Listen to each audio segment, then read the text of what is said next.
السلام علیکم ورحمۃ اللہ وبرکاتہ۔ امید کرتا ہوں آپ سب خیریت سے ہوں گے۔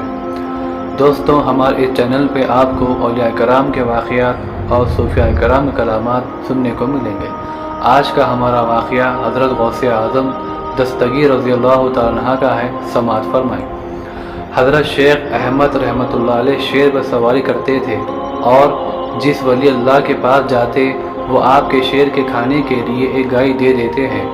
ایک دن آپ بغداد شریف آئے اور حضرت غوث اعظم رضی اللہ تعالیٰ عنہ کے مہمان بنے اور کہا، جس کے پاس میں جاتا ہوں وہ میرے شیر کو کھانے کے لیے ایک گائے دے دیتے ہیں۔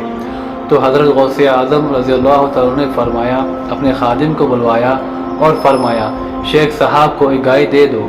جب خادم گائے لا رہے تھے تو اس استنبول میں ایک گائے کتا بھی رہتا تھا جو گائے کے پیچھے ہو لیا۔ جب گائے شیر کے آگے لائی گئی تو شیر اس پر حملہ کرنے لگا تو کتے نے شیر پر حملہ کر کے اس کو چیر ڈالا۔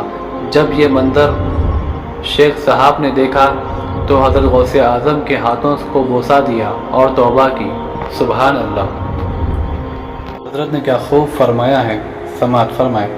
واہ کیا مرتبہ ہے غوث بالا تیرا، اونچے اونچوں کے سروں سے قد اعلیٰ تیرا، سر بھلا کیا کوئی جانے کیسا ہے تیرا، اولیاء ملتے ہیں آنکھ وہ ہے تلوا تیرا، کیا دیں جس پہ حمایت کا ہو پنجہ تیرا، شیر کو بھی خطرے میں لاتا ہے کتا تیرا۔ سبحان اللہ۔ اور ایک شعر سماعت فرمائے۔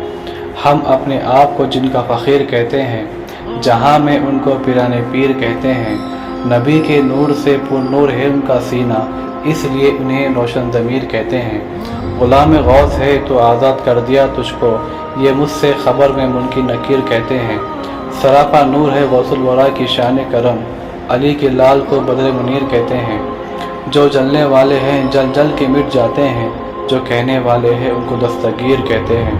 سبحان اللہ۔ ناظرین، آج کا ویڈیو یہیں ختم کرتے ہیں، تب تک کے لیے اللہ حافظ، فی امان اللہ۔ ملیں گے نیکسٹ ویڈیو میں۔